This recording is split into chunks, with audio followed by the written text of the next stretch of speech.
Thanks, Craig. Tomorrow marks 1 year since former Huntsville police officer William Darby was sentenced for the murder of Jeffrey Parker.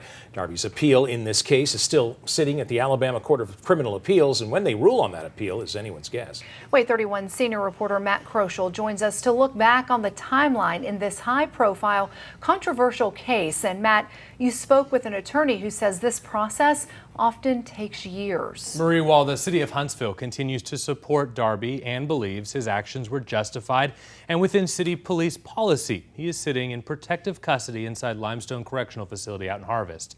A lot has happened since this conviction, but it all goes back to that April 2018 shooting inside a house here in Huntsville.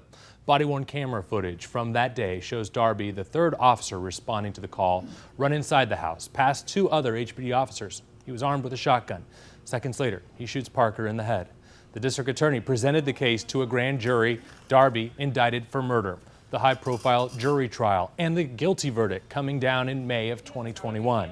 Darby sentenced to 25 years in prison and filed an appeal. It took a while to get the transcripts from that trial over to the state appeals court.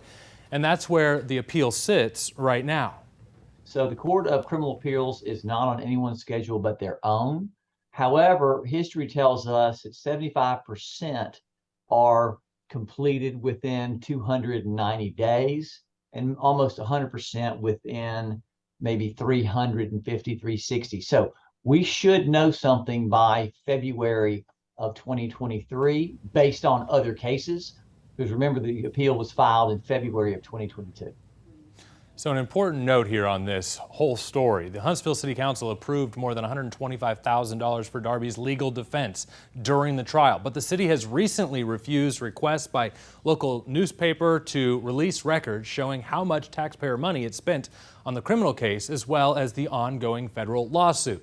Huntsville Mayor Tommy Battle at the time had cited police review and their police review board's clearing of Darby when he urged the council to pay for Darby's defense.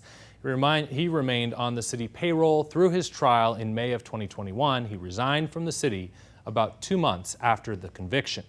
In recent months, a growing movement across the country of law enforcement officers and others with support for Darby. They've created a website, Stand with Darby.